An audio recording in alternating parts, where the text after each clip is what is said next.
Vous allez écouter un épisode du Craft Project. Le Craft Project est un podcast bien sûr, mais c'est aussi une association de loi 1901 qui œuvre pour promouvoir, rassembler et soutenir les métiers d'art. Que vous soyez artisane, artisan, étudiante, étudiant, professionnel des métiers d'art ou passionné, rejoignez notre communauté d'amoureux de la matière et de la beauté en adhérant à notre association sur le site thecraftproject.fr. Bienvenue dans le Craft Project, une émission de podcast produite par Métiers Rares qui propose des conversations intimes avec des artisans d'art. Un artisan d'art est un homme ou une femme qui choisit de faire apparaître de nouveaux objets sur la planète et consacre à cette tâche son corps, son âme et son esprit avec technique et poésie. Du dernier des Mohicans au néo-artisan, le Craft Project cherche à comprendre comment se construit et se vit une vie d'artisan, pour parler à nos cœurs de faiseurs, de chercheurs de sens et de rêveurs.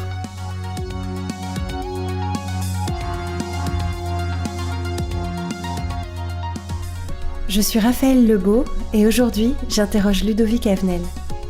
Ébéniste, designer, architecte d'intérieur, Ludovic Avenel trace une route d'excellence et de passion qui se moque des titres et des étiquettes. Lauréat du prix Bettencourt pour l'intelligence de la main, les récompenses et le succès n'ont pas eu raison de sa profonde et bienveillante humilité. Ludovic Avenel est un artisan designer qui aime autant dessiner que fabriquer. Un chef d'orchestre qui comprend, respecte et admire les métiers dont il s'entoure. Un guide qui aime transmettre et partager.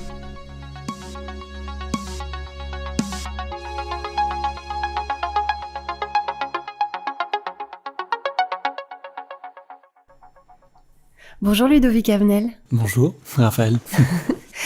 Comment les métiers d'art, comment la matière est entrée dans votre vie ? Alors moi, j'ai l'impression que la matière, elle a toujours fait partie de ma vie, pour une raison assez simple, c'est que je suis né dans une ferme en fait, et tout était matière vivante, ou matière minérale, végétale, enfin la nature de manière globale. Donc je dirais plutôt que la nature a toujours fait partie plutôt de mon environnement, et que la matière découlait de cette nature.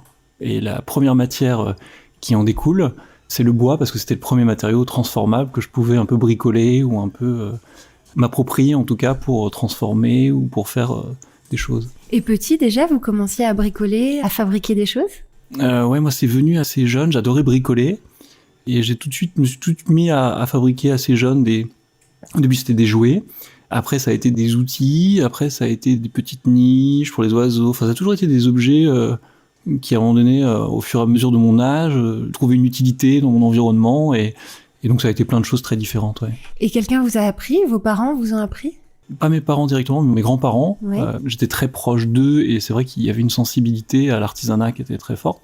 Et donc j'ai appris à vite bricoler en fait. C'était pas vraiment de l'artisanat, mais c'était du bricolage.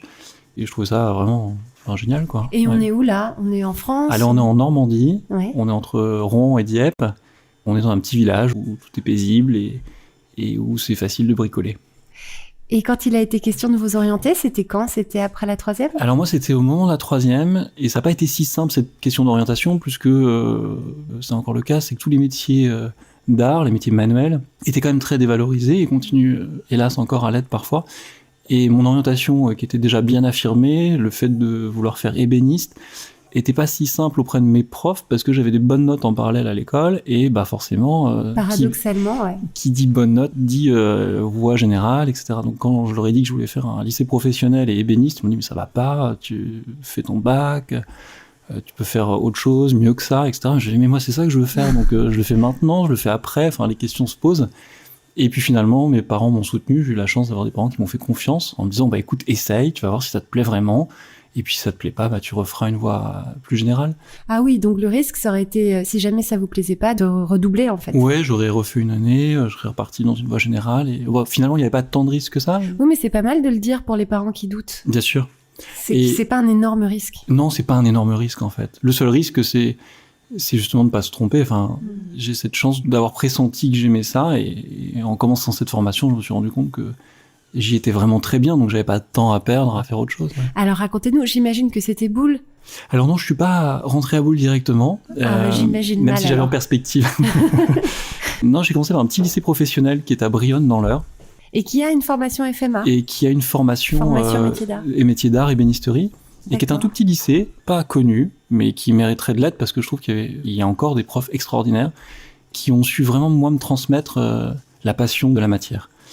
Et cette passion de la matière, j'ai eu tous mes profs exceptionnellement investis et passionnés qui ont su m'apporter cela.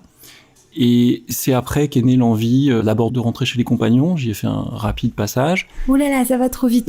On revient au lycée avec ces profs merveilleux. Est-ce qu'on peut dire leur nom pour les remercier? Oui, on peut dire leur nom. Ouais. Il y a Olivier GR, il y a Valérie Delabrière, Arnaud Diquet, Monsieur Bourgoin. Il y a tous ceux que j'oublie. Mais quelle chance de tomber sur autant de professeurs exceptionnels. Oui, je crois que c'était une chance. Et à l'époque, on s'en rendait pas bien compte. C'est avec le recul que je me rends compte que c'est ces personnes qui ont su transmettre leurs valeurs, leur amour du métier. Alors c'était un contexte en plus assez familial, assez particulier, l'internat, c'était une vie de famille en fait, c'était une vraie transmission, et puis ça allait au-delà d'un prof, parce que quand on vit sur place, et que vous étiez jeune en plus, et qu'on a 16 ans, et que lorsque on apprend un métier, c'est avant tout un savoir-être, un savoir-vivre. C'est une initiation. C'est une initiation en fait, c'est une immersion, initiation, c'est un partage. Et puis les profs deviennent plus des profs, ça devient des gens qui nous accompagnent, avec qui on partage. Et ça a été quand même vraiment très fabuleux. Ouais. Et alors justement, racontez-nous, ça fait quoi quand on vient de la 3e, donc de la filière générale, d'arriver dans un cursus où ça y est, on peut manipuler la matière du matin au soir presque? C'est assez fascinant, c'est une immersion auquel moi, je me rendais pas compte de ce que c'était que ce métier finalement. J'avais envie de le faire, j'avais des images de ce métier, mais c'est très abstrait, on se rend pas compte. Qu'est-ce que ça veut dire, ébéniste? C'est quoi fabriquer un objet, un meuble? Pour qui? Pourquoi? Comment? Enfin, c'est une vraie immersion, et je trouve que cette première étape qui est le CAP est formidable parce que c'est une immersion au sein de la matière et au sein de ces techniques. La chose dont je suis pas le plus fier, mais je crois que c'est mon CAP parce que c'était vraiment une immersion et un diplôme presque vraiment très professionnalisant, où tout est découverte en fait. Ouais. Et donc là, vous avez confirmé votre intuition sur... Oui, moi ça a été plus qu'une révélation, c'est ça que je veux faire, et c'est génial, et allons-y. Et ce qui est génial, c'est que ça fait naître aussi forcément plein d'autres aspects. J'imaginais pas que derrière la fabrication, il y avait le design, qu'il y avait la création, qu'il y avait tous ces métiers connexes, parallèles, qui sont tout aussi passionnants et qui font partie intégrante aujourd'hui de mon métier. De votre pratique, évidemment. Et alors, après le CAP, vous êtes passé chez les Compagnons, oui, c'est ça? J'ai fait un rapide passage chez les Compagnons à Strasbourg. Et vous les connaissiez, les Compagnons? Comment c'est arrivé sur votre chemin, ça? Moi, c'est arrivé parce que c'était pour moi une école de référence. Et c'est vrai que j'y ai trouvé vraiment la partie technique, apprentissage, et donc ça me fascinait. Donc j'ai tout fait pour y rentrer. Ça n'a pas été simple, mais j'ai réussi à y rentrer. Et donc j'ai commencé cette formation et je me suis vite rendu compte qu'il me manquait un élément important que j'avais pas imaginé, mais c'était la partie créative. Ah oui. Et je me suis dit, mince, en fait, c'est pas le chemin, à mon avis, que je dois prendre, parce qu'il manque cet élément-là et je vais passer tant d'années avec ce manque. Et je me suis dit, en fait, la vraie école que j'aimerais faire, c'est Boulle, parce que justement, elle a cette dimension créative que j'attends. Donc j'ai fait un peu un saut de puce en me disant, bon, allez, il faut que je change de voie, parce que sinon je vais être frustré de ce manque. Et j'ai eu la chance après de rentrer à Boulle en DMA directement, où j'ai pu exercer cette partie créative.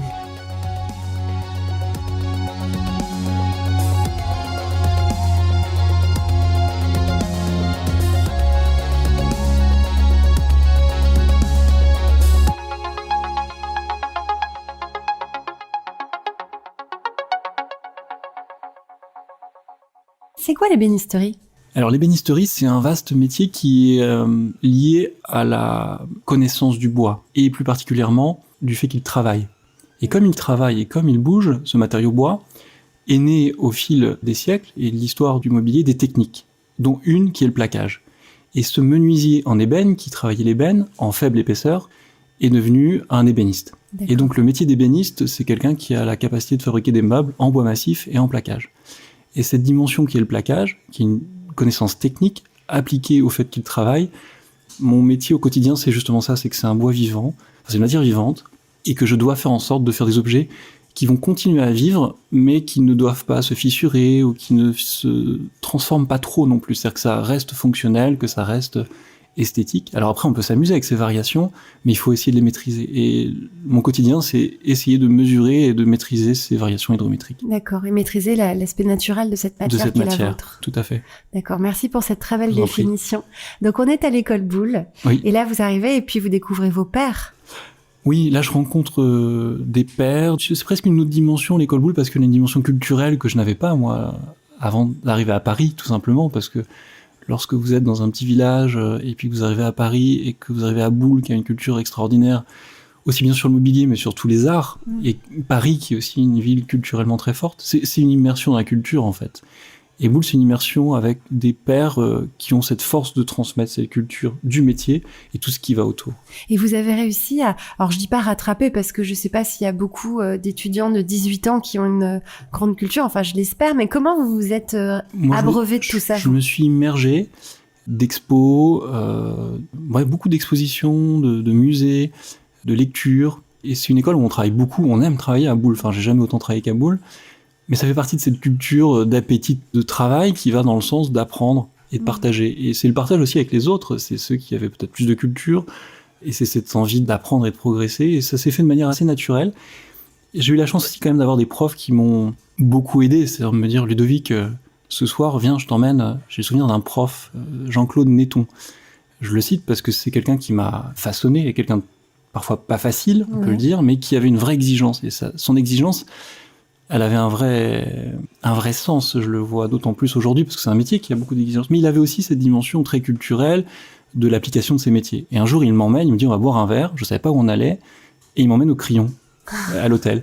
Il me dit, voyez Ludovic, finalement, votre métier, soyez conscient que vous pourrez l'appliquer aussi dans ces endroits, et c'est surtout dans ces endroits. Donc, n'ayez pas peur de franchir des portes qui sont au-delà de votre milieu social et culturel.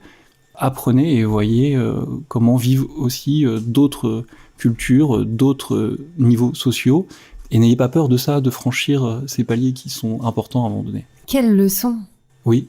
Magnifique. Ouais, magnifique ça, ouais. D'apprendre ça très jeune et de s'autoriser. Oui, mais c'est parce que les profs, je pense que, quels qu'ils soient, aller au-delà de la simple vocation de transmettre un métier, c'est une manière de vivre, c'est leur expérience qui est transmise.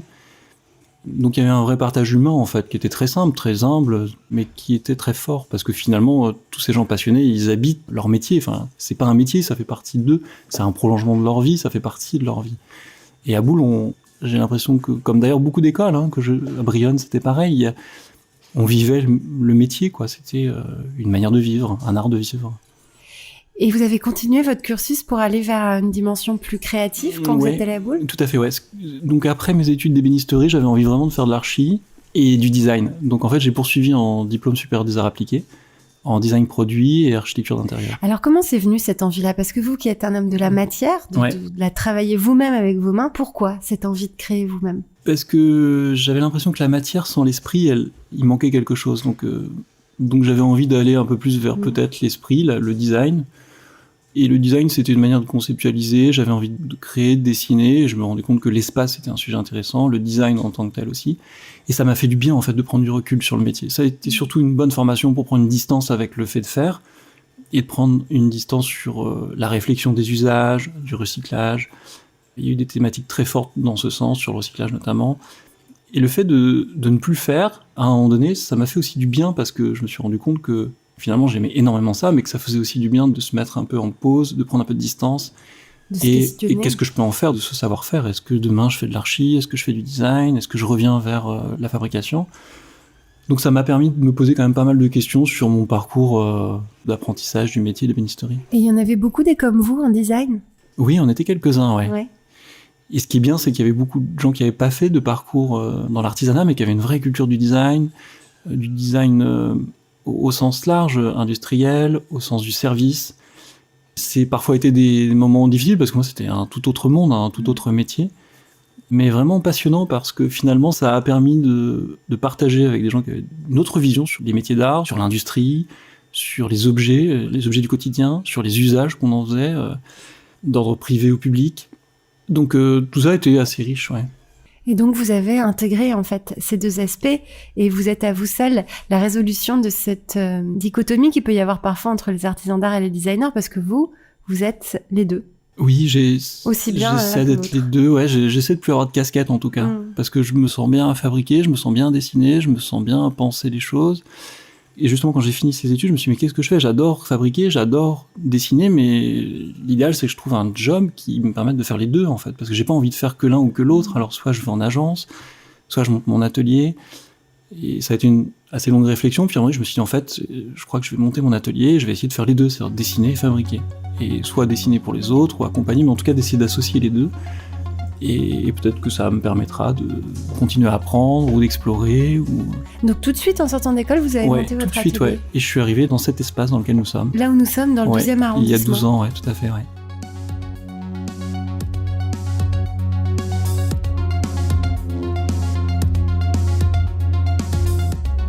Et comment vous aviez les sous, pour, si je peux me permettre? Alors non, vous avez raison, c'est un... Il y a deux sujets, c'est que j'ai eu cette chance de ne pas avoir de moyens pour financer mes études. Ouais.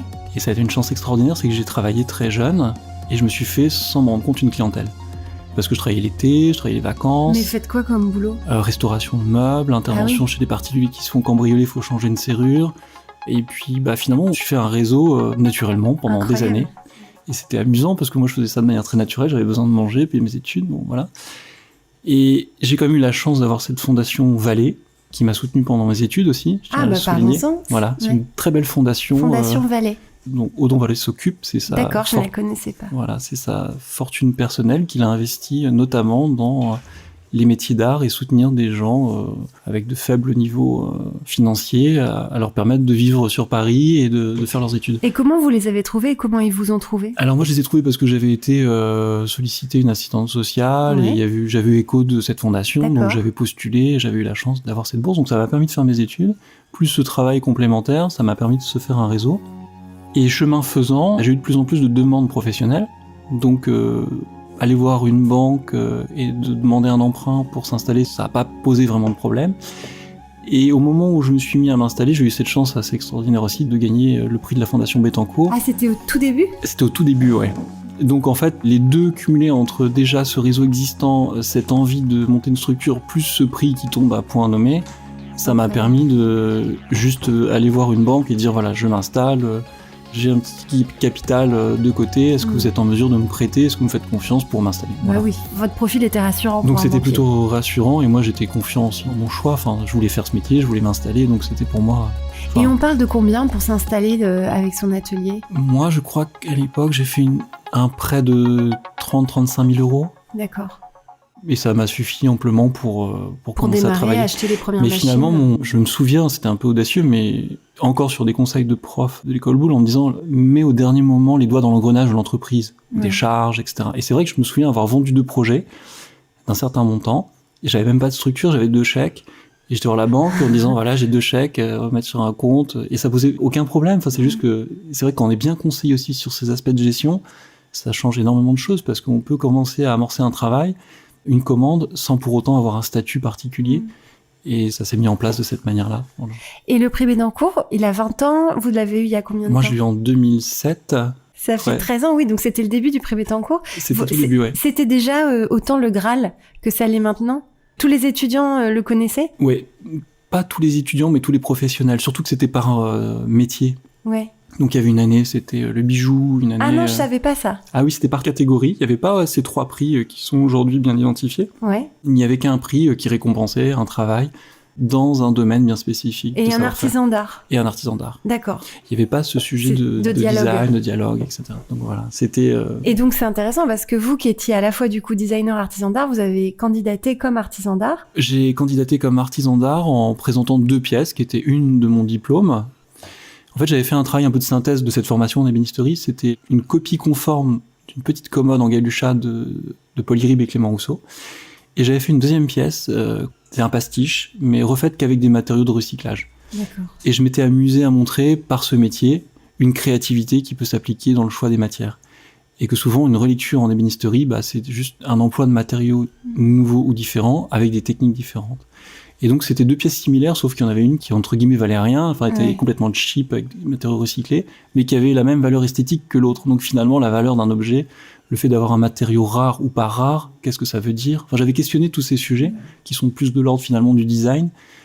Et je crois que peut-être à l'époque ça correspondait un peu aux réflexions de la Fondation Bettencourt sur quel est l'avenir des métiers d'art, qu'est-ce qu'on peut faire d'autre que fabriquer une pièce. Donc ce lien design métier d'art et l'innovation dans les métiers d'art. Tout à fait. J'ai l'impression d'être arrivé avec cette génération qui était dans cette réflexion de qu'est-ce qu'on fait de ce métier, quelles sont les interactions qu'on peut avoir avec la création, le design, l'architecture. même si ça s'est toujours fait de manière naturelle, mais ces liens, ce changement de casquette, de pas avoir peur de passer de l'un à l'autre, ou de pas se cloisonner, en tout cas, et s'enfermer dans juste un des sujets. Alors justement, là, j'imagine que vous avez été lancé. J'ai une question que je pose souvent sur les anges gardiens. On en a parlé avec vos professeurs. Est-ce qu'il y a eu des professionnels? Je pense que la Fondation Bettencourt a été un ange gardien. La Fondation Odon Vallée a été un ange gardien. Et dans les professionnels, est-ce qu'il y a eu des gens qui vous ont pris la main? Moi, il y a des gens qui m'ont pris la main, qui m'ont accompagné, qui m'ont fait confiance. Il y a eu un atelier de restauration de meubles dans laquelle j'ai eu la chance de faire un stage qui est la Cérode. Je garde vraiment un très bon souvenir. Après, d'une manière très personnelle, je suis plutôt quelqu'un d'assez introverti, qui fait les choses dans son coin, de manière discrète, et qui essaie de pas faire de bruit, juste faire ce que j'aime. Donc j'ai jamais trop osé non plus solliciter... C'est un regret que vous avez aujourd'hui? Non, j'ai pas de regret par rapport à ça, ouais. Mais c'était déjà un choix d'être indépendant, de monter son entreprise tout de suite. Peut-être que j'aurais pu apprendre beaucoup plus vite en allant dans un atelier, me former et avoir une expérience. Mais j'ai un caractère qui était, je pense, pas du tout fait pour ça, quoi. Donc je me suis dit, je vais être mauvais, je vais être un mauvais salarié. Donc autant je me mette à mon compte, je vais embêter personne. Alors donc là, on vous trouve, avec le Prix Bettencourt, lancer votre clientèle. Oui. Et le succès, voilà. En fait. Bah, le succès, je sais pas, mais en tout cas... Je sais pas ce que c'est que le succès, mais... Non, mais en tout cas, une forme de reconnaissance qui, pour moi, était un vrai challenge, parce que j'avais fait aucune preuve de quoi que ce soit. C'est un prix qui tombe un peu comme ça, par hasard, du ciel, sur 2 pièces sur lesquelles je me suis vraiment défoncé, quand même. J'ai passé 1 an de ma vie et... Ah oui, quand même. J'en garde un souvenir extraordinaire. J'ai jamais autant passé de temps sur des pièces. J'avais été un peu au bout d'un processus, mais malgré tout, j'avais aucune expérience. Pas de légitimité, donc je me suis dit ce prix c'est juste un... Maintenant il faut que j'en sois à la hauteur, quoi. J'ai tout à faire, j'ai rien fait, enfin je débarque, je gagne un prix, j'ai aucune expérience, donc il y a 10 000 personnes meilleures que moi, j'ai juste tout à prouver, quoi. Donc c'est plutôt l'inverse, je me suis dit oh là là, reste humble, mets-toi dans ton coin, fais ton boulot. Et voilà, demande rien à personne, et t'as déjà eu beaucoup, donc maintenant à toi de faire en sorte de t'épanouir, et j'avais juste besoin de reposer les pieds sur un ancrage qui est celui que j'ai toujours eu, de travailler en fait. Et vous avez vite recruté pour votre atelier? Oui, j'ai vite recruté. D'ailleurs, Steven a été l'un de... Justement, j'avais hâte qu'on commence à parler de Steven. Parce que lui, il parle de vous dans son podcast comme un de ses anges gardiens. Vous êtes un des premiers chez qui il est venu. Et Steven a été aussi pour nous un ange gardien parce qu'il avait cette énergie qu'on lui connaît, cette envie de créer, de monter son entreprise. On le savait dès le début quand il est venu travailler avec nous. Donc ça a été chouette de partager avec lui une année. Alors pardon, on dit Steven comme si on était là en train de... Steven Le Prisé, épisode 1 de la saison 1 du Craft Project. Voilà, c'est ça.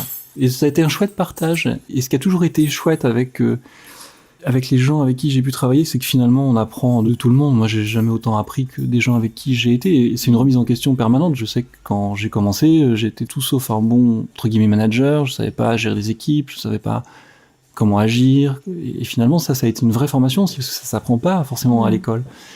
Et j'ai fait plein d'erreurs, j'ai pas plein de regrets, mais s'il fallait refaire, je ferais vraiment plein de choses très différemment. D'une manière humaine, plus calme, plus posée, etc. Et donc c'est grâce aussi à toutes ces personnes avec lesquelles j'ai pu travailler, dont Steven, dont Christophe Bré, dont d'autres, ça m'a permis d'avancer, j'ai beaucoup appris d'eux. Steven, c'était plutôt quelqu'un qui apportait toute son énergie, sa technique. Je sais qu'il y a d'autres personnes avec qui j'ai travaillé qui avaient un vrai sens du dessin, des proportions, que je n'avais pas forcément. Donc c'est un partage commun à chaque fois, je trouve, des compétences de chacun. C'était fabuleux, quoi. Et aujourd'hui, il y a combien de personnes dans votre atelier? Alors moi, aujourd'hui, je travaille tout seul. Ah oui. Voilà, c'est assez curieux, mais j'ai fait des expériences assez variées de travailler en... Alors quand je dis je travaille tout seul, c'est faux, en fait. Non, évidemment, il y a un écosystème. Je travaille avec un écosystème, je travaille avec des gens indépendants, en fait, parce qu'aujourd'hui, ça me correspond bien. Parce que d'avoir des gens salariés, je me rends compte que je suis pas bon pour gérer des gens qui sont dans un cadre salarial. Parce que j'ai besoin qu'ils soient autonomes, qu'ils aient leur... autonomie, leur travail personnel aussi. Et en fait, je travaille en collaboration avec des gens indépendants, ce qui m'empêche pas de faire des gros projets de tout type. Et ça me va bien parce que je me sens pas patron, et je me sens pas bien non plus quand les gens se sentent salariés. Ouais. Et ça, c'est quelque chose que j'ai appris avec le temps. Et je me suis rendu compte qu'on pouvait faire vraiment autrement, et que finalement, même si j'ai un atelier qui est à Melun, c'est un endroit où les gens peuvent venir travailler, on peut partager l'espace, et on peut travailler en collaboration sans problème. Et moi, ça me laisse une grande liberté aussi, qui est celle de pouvoir faire ce que j'ai envie quand j'en ai envie, sans charge fixe. Sûr. Donc c'est un écosystème que je teste, c'était pas le schéma dans lequel j'étais parti initialement. Ça fait combien de temps que vous êtes comme ça tout seul ? Ça fait 3 ans. D'accord. Donc Ouais. oui, ça s'installe quand même. Ça s'installe, ça se construit. C'est des choix qui sont pas simples parce qu'on se dit est-ce que je vais réussir à faire les choses seul, mais finalement pour moi c'est très simple entre avoir du monde qui est salarié ou pas salarié. Pour moi ça change rien. C'est comme les agences d'archi, des gens salariés intégrés, il y en a très peu. La plupart c'est des freelances ou des indépendants et qui viennent travailler dans une agence à X temps, etc. Donc je suis un peu aussi décomplexé de ce sujet. Ouais. C'est un modèle nouveau dans les métiers d'art, mais pas nouveau dans l'économie en général. Et je trouve que c'est pas du tout nouveau dans l'économie, mais dans les métiers d'art, c'est un peu, j'ai l'impression que ça se faisait pas trop.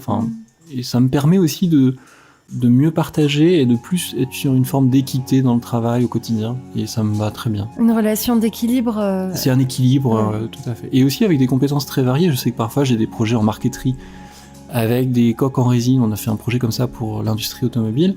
J'ai associé des compétences, des gens que je connais très compétents dans ces sujets-là. On a formé une petite équipe, tout s'est fait dans l'atelier à Melun. Et sur d'autres sujets, je sais que je vais avoir besoin d'un spécialiste d'un sujet particulier, de quelqu'un qui est plus pointu sur autre chose, ou quelqu'un qui va faire la marqueterie de paille. Et en fait, tout ça, je l'avais pas avant en intégré. Donc parfois, j'étais très limité aussi dans mes capacités à faire. Et aujourd'hui, d'avoir un peu décloisonné, ça me permet de... Ouais, ok, ça, ce projet, je sais que je peux le faire avec telle personne. Et j'aurais jamais pu le faire avec même mes équipes d'avant intégrées.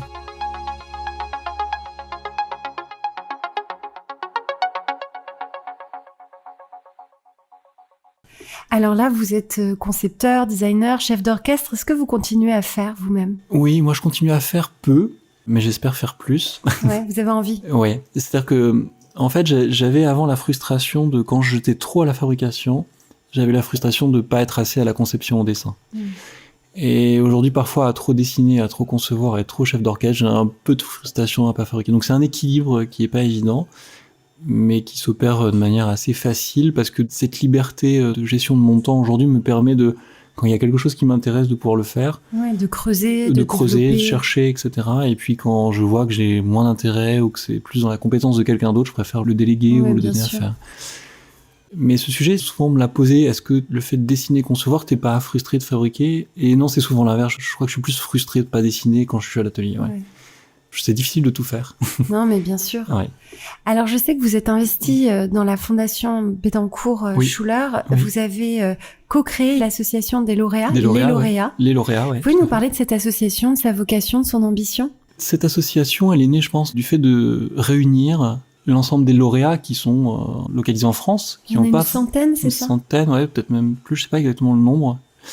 Et c'est vrai qu'à chaque fois, on avait beaucoup de plaisir à se retrouver. Je sais que l'année dernière, on a fait un voyage à Venise, la fondation Michelangelo Foundation, et c'est vrai que c'était hyper bien de se retrouver. On s'est dit, mais c'est génial, on a des choses à partager, on a tous les mêmes passions sur des univers très différents. Et à chaque fois qu'on se voit, on est quand même super heureux de se retrouver. Il y a des choses à faire ensemble. Et je pense que la fondation était très consciente aussi de cela.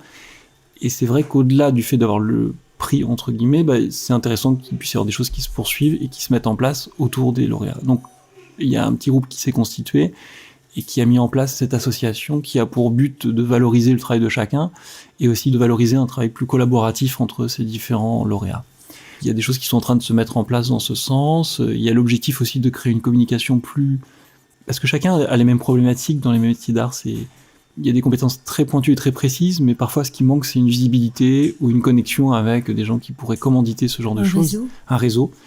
L'objectif aussi, c'est de valoriser, de communiquer le savoir-faire et les compétences de chacun. De mettre en commun, de mutualiser peut-être tout vos à fait, réseaux exactement. Pour pouvoir mieux travailler oui. et qu'il y ait plus de transversalité entre vos métiers peut-être. Oui, et qu'il y ait justement des échanges, des transversalités entre deux compétences, par exemple la création d'une pièce qui associe métal, bois, verre, textile...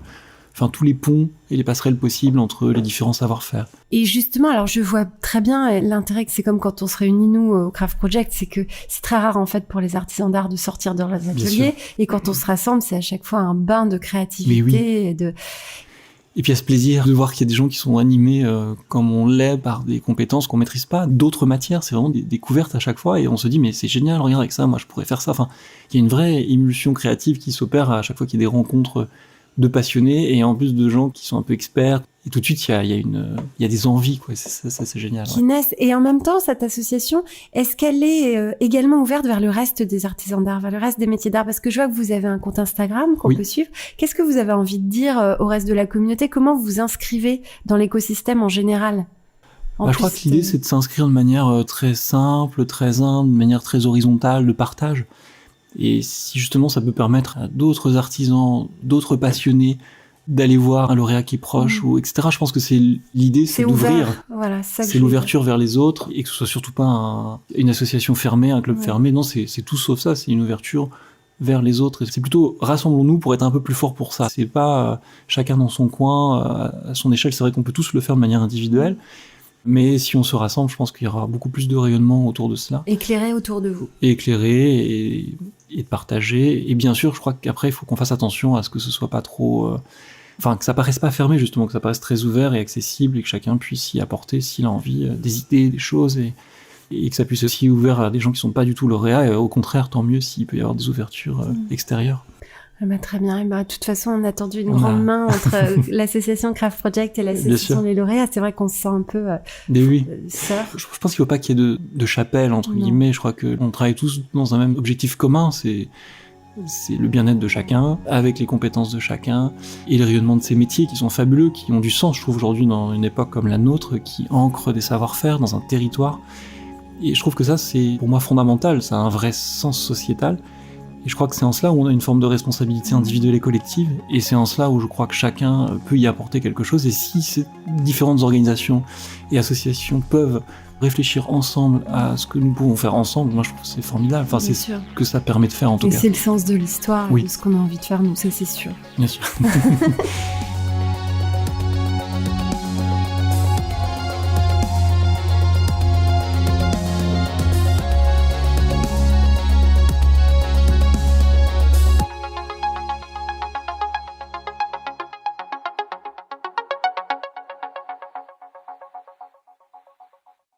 Vous êtes un homme du bois, vous nous l'avez raconté depuis l'enfance, mais aujourd'hui, comme chef d'orchestre, vous commencez à travailler d'autres matières, j'imagine, ça fait déjà longtemps même. Oui. Est-ce qu'il y en a une autre qui est à votre faveur, ou est-ce que vous êtes resté foncièrement attaché au bois? Non, je crois que j'adore toutes les matières, je crois, naturelles. Pour une raison, je trouve que dans la manière dont elles sont transformées, je trouve ça extraordinaire à chaque fois. C'est des domaines de compétences hyper intéressants. Et je trouve que l'association des matières, c'est hyper riche, parce que entre une matière froide, une matière chaude, entre un morceau d'acier, de verre, de métal, de cuir, je trouve que toutes ces matières, qu'elles soient végétales, minérales, à partir du moment où elles sont naturelles, je les trouve extraordinaires. À partir du moment où elles sont un peu transformées, je trouve que, d'une part, elles vieillissent un peu moins bien dans le temps, et ce que j'aime dans les matières naturelles, c'est que leur vieillissement, il va être qualitatif. Un bois va se patiner, un cuir aussi. C'est l'histoire qui continue. Et un morceau de bois tout seul, je trouve qu'il serait bien triste, en fait. Et j'aime bien quand il est associé à un univers lumineux qui passe par du verre, par du métal, par du cuir. Et cette association de différents matériaux, ce qui est intéressant, c'est que dans la fabrication en ébénisterie, il faut prendre tous ces autres matériaux en compte pour pouvoir faire en sorte que l'objet se construise. Donc à chaque fois, moi je suis toujours en train de demander comment tu vas le faire, comment je peux le monter, tiens, ton morceau de verre, comment je vais l'intégrer dans mon plateau. Donc il y a besoin de comprendre la manière dont l'autre va faire, et ça c'est assez extraordinaire, parce que même si on ne sait pas faire, on peut vite comprendre quand même. Et puis on a l'esprit quand même, l'esprit d'artisan d'art, il est là quoi qu'il arrive, même quand on est devenu designer, au contraire, c'est ce qui fait de vous, je pense, un excellent designer, c'est que vous savez fabriquer.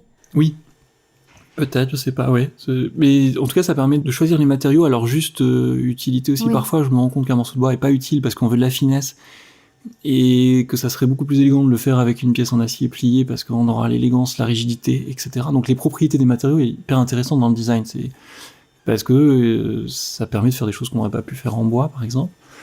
Et c'est vrai que du coup, de connaître la technique ou une matière, ça permet en dessin de se dire mais comment je pourrais la fabriquer autrement, ou ça permet de dessiner des choses qui sont tout de suite faisables. Alors parfois, il faut essayer de s'en extraire aussi. C'est toujours un jeu de pas se limiter, par sa connaissance. Mais en même temps, c'est aussi un puissant fond. La technique, c'est une source créative extraordinaire. À partir du moment où je pense à prouver tout son mobilier qui est plus ou moins industriel, mais qui est basé sur une connaissance du pli de l'acier, je trouve qu'il en a fait des choses extraordinaires. À toute époque, on voit qu'il y a des choses extraordinaires faites avec une matière, parce que la personne connaît extrêmement bien la technique, et on a repoussé les choses et a pu en extraire des sources créatives intéressantes. Mais ça permet aussi d'avoir un langage commun avec un autre artisan qui n'a pas la même technique, mais ça aide aussi, je pense. Bien sûr, oui, tout à fait. Parce qu'on voit bien, d'ailleurs c'est bien au-delà des mots, c'est cette façon de respecter le travail de l'autre. Oui. Dans sa technique, dans sa matière. Dans sa matière, dans son approche aussi. Oui, tout à fait. Il y a la technique, puis il y a l'univers de l'autre. Et souvent, c'est une rencontre, c'est rentrer dans son univers, dans son atmosphère, ses goûts, la manière dont il vit, etc. Et ça, c'est extraordinaire parce que c'est emmène-moi chez toi, fais-moi vivre ce que tu vis. C'est hyper riche parce qu'on se permet de dessiner aussi des choses qu'on n'aurait jamais fait seul. Oui. Et c'est souvent ce qui est intéressant de faire avec quelqu'un d'autre et qui a une autre compétence, c'est que ça ouvre un champ extraordinaire de « Ah, toi, t'aimes bien ça? Ah ouais, mais c'est vrai que c'est pas inintéressant. » Donc, à chaque fois, c'est des remises en question aussi sur ses propres goûts, sur sa propre culture. C'est un enrichissement permanent. Et ce qui est intéressant, c'est que quand ce 1 plus 1, ça fait 3, quoi. Oui. C'est qu'on va au-delà chacun de ce qu'on avait imaginé. Et chacun repousse un peu ses limites. Et puis, on arrive sur un troisième terrain de jeu, qui est celui que personne n'avait imaginé. Et puis là, on s'éclate. Et on s'éclate sur un terrain commun. Alors des fois ça marche pas, mais en tout cas quand ça marche c'est extraordinaire parce que c'est grâce à l'autre qu'on a pu franchir une petite marche, en tout cas s'amuser un peu plus, quoi. Ouais. Et seul, c'est un autre sujet, on est face à soi, ou face à ses doutes, face à ses envies, face à ses passions, et parfois on trouve des choses, et parfois on est un peu enfermé, et c'est pas mal de se décloisonner, quoi.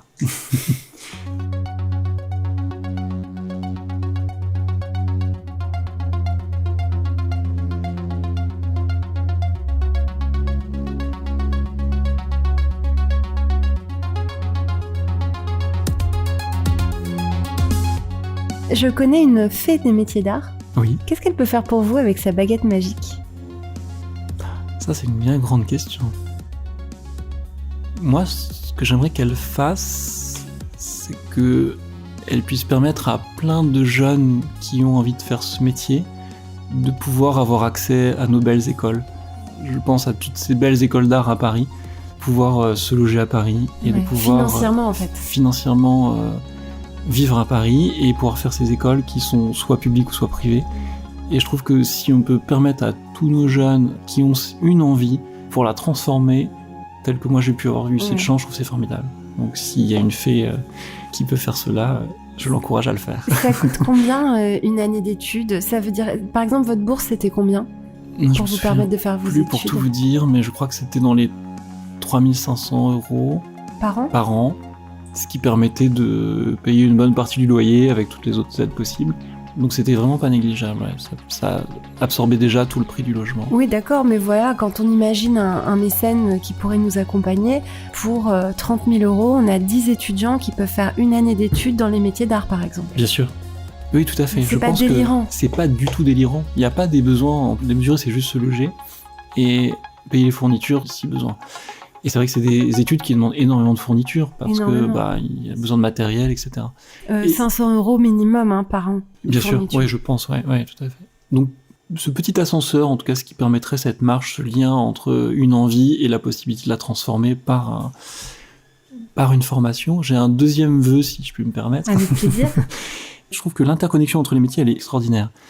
Mais je crois que non plus, il ne faut pas que les métiers se diluent. C'est-à-dire qu'il ne faut pas oublier la connaissance vraiment d'un domaine de compétences. Et je pense à l'ébénisterie, à ces formations. J'espère qu'on pourra retrouver aussi des formations où on va dans le cœur du savoir-faire. Alors, il y a besoin d'ouverture, c'est essentiel, mais il y a besoin aussi de se concentrer. L'un peut fonctionner avec l'autre, mais il ne faut pas oublier la concentration de la vraie maîtrise d'un savoir-faire. Et hélas, je vois trop de formations se diluer qui sont beaucoup moins professionnalisantes, et parfois je suis très inquiet de voir des jeunes diplômés qui, hélas, ont très peu d'heures de formation et qui n'auront pas du tout la compétence professionnalisante pour rentrer en entreprise. Et je me dis, c'est trop dommage, on a eu cette chance de pouvoir rentrer à l'école, mais s'ils n'ont pas la chance de pouvoir rentrer en entreprise parce qu'ils n'ont pas la compétence, c'est du gâchis énorme. Et vous vous en rendez compte quand vous les avez sous la main à l'atelier ou vous enseignez un peu? J'enseigne peu, j'interviens dans quelques écoles, parfois sur des jurys. Comment vous en rendez compte de ça? Je me rends compte par les jeunes que j'ai en stage, justement, je vois bien leur niveau culture professionnelle, de savoir-faire, d'expérience. Et c'est vrai que ce sont des métiers qui demandent énormément de temps. C'est-à-dire qu'on ne peut pas apprendre ça en 1 an, 2 ans, 3 ans. Je sais pas, il y a beaucoup de gens qui disent qu'il faut 10 ans peut-être, mais je crois qu'il faut beaucoup de temps en tout cas. Et c'est par l'exercice répétitif, de fait de faire et faire et refaire et refaire et refaire. Hélas, aujourd'hui, dans l'apprentissage de métier, on ne fait pas assez. Et c'est du coup une marche d'autant plus haute pour entrer en entreprise, qui est pas simple, je trouve. Mais alors, je suis complètement d'accord. On en parle beaucoup ici au Craft Project, et c'est une réforme du diplôme des métiers d'art qui a eu lieu récemment, qui fait que ça grignote les heures d'atelier au profit d'heures de choses qui sont importantes aussi, mais qui sont moins techniques, comme parler de son projet. Bien sûr. Je sais plus, c'est des noms qui sont parfois un petit peu abstraits pour moi, mais bien sûr. Mais c'est vrai, et c'est une réforme qui inquiète beaucoup les professionnels des métiers d'art. Qui inquiète énormément. Alors après, on verra sur le plus long terme. Peut-être qu'elle aura d'autres facettes, mais en tout cas, cette capacité à vraiment avoir un métier entre les mains Après, de l'ouvrir et d'aller voir ce qui se passe ailleurs, ça crée juste des clés en plus. Mais si on possède pas cette assise, du coup, on a plein de petites compétences. Alors après, on peut vite s'adapter en entreprise, mais faut-il encore trouver une entreprise qui a cette capacité à accompagner un certain temps pour... Donc c'est vraiment pas évident, je trouve. Oui, c'est ça. C'est ce qu'on a dit pas mal à ce micro, c'est que ça repose du coup sur les professionnels la responsabilité de prendre le temps et du coup de financer ce temps de formation complémentaire indispensable. Indispensable, oui. Alors je sais pas quelle est la solution, mais c'est pour ça que parfois je trouve qu'on est dans des métiers de faire. Et il y a besoin d'en parler, je suis d'accord, mais je connais plein de gens qui parlent peu. Ils ont pas besoin de parler. Moi, quand je vais dans un bon restaurant, le chef, il a pas besoin de me parler. Si ce que je goûte, c'est très bon, je serai sous charme, sous l'essence. J'ai pas besoin d'un grand discours. Et moi, quand je livre une pièce, un mobilier, j'ai besoin de comprendre sa demande, j'ai besoin de dialoguer, tout ça, mais à un moment donné, je suis obligé de faire, je suis obligé de matérialiser sa demande.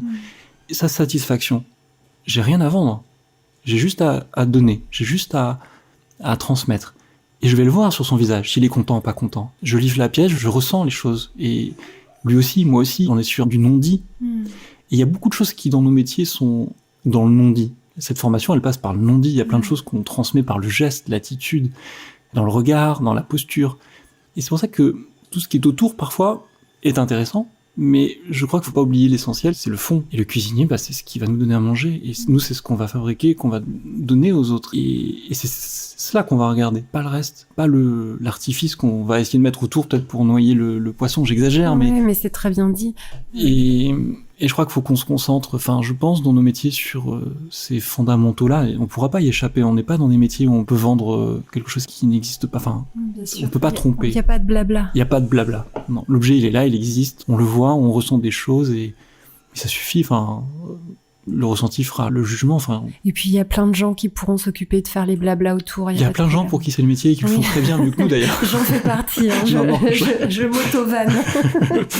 Non, mais c'est vrai qu'il y a d'autres métiers pour cela et qui le feront mieux avec la distance que nous n'avons pas sur nos métiers. Oui, alors ce qui est irremplaçable, tellement précieux et un tel trésor, c'est le savoir-faire. Bien sûr. Et c'est vrai que dans le savoir-faire, il y a toute une dimension qui est bien au-delà de la technique. C'est tout ce que vous dites très bien sur tout ce qu'on ressent. Tout ce qui transparaît dans l'être. Et tout ce qui va transparaître, c'est avant tout un travail. C'est une compétence, c'est une passion, c'est une manière de faire les choses. Et ça se ressent, c'est des énergies, c'est une atmosphère, c'est un rendu d'objet. Il y a plein de choses que j'ai même pas envie de mettre des mots parce que je crois que ça va les abîmer. Et c'est vrai, alors pardon, j'autocite le podcast, mais on en a parlé notamment avec Takahiro Yagi, qui est un maître d'art japonais, on dit pas maître d'art, mais bon, un artisan d'art japonais, qui lui expliquait qu'il avait beaucoup été formé par capillarité, dans le silence total. Bien sûr. À côté de son maître, qui était son papa, à comprendre à la fois les gestes techniques, mais aussi tout le savoir-être. Je crois que cette écoute, c'est une écoute globale qui a besoin de silence. Dans un atelier, j'ai jamais autant appris que quand il y a aucun bruit et que les gens parlent pas, parce qu'on est dans le concret et c'est là où on s'imprègne, c'est une imprégnation, et c'est une concentration. Lorsqu'on fait, on est concentré, on est dedans. Si on n'est pas dedans, de toute façon, à un moment donné, ça marche pas, ou ça fonctionne pas, ou on se trompe, et cette concentration est vraiment, vraiment très intéressante.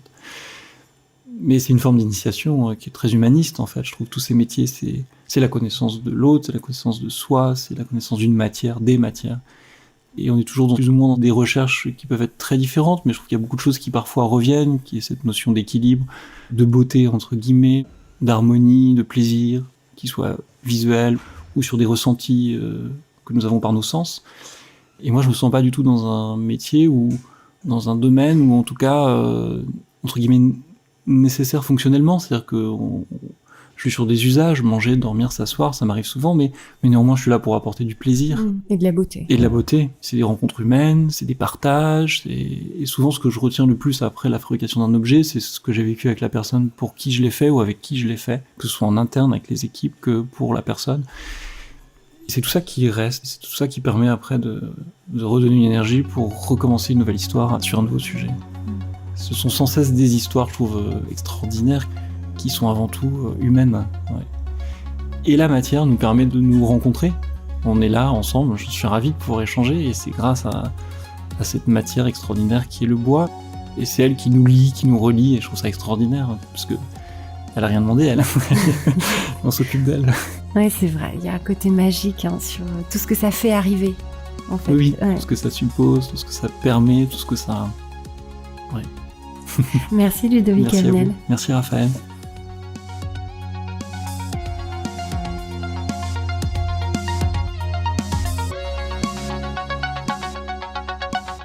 Cet épisode du Craft Project a été produit par Métiers Rares. Métiers Rares est un studio de craft thinking qui met l'intelligence des métiers d'art au service des maisons d'excellence. Il a été copiloté par Pierre Salagnac et réalisé par Philippe Calvérac. La musique a été composée par Velvet Stairs.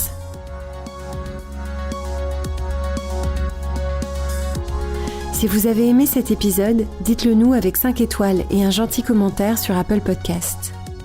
On aime aussi vous lire sur Instagram, sur le compte the.craft.project et sur mon compte Raphaël Métiers Rares.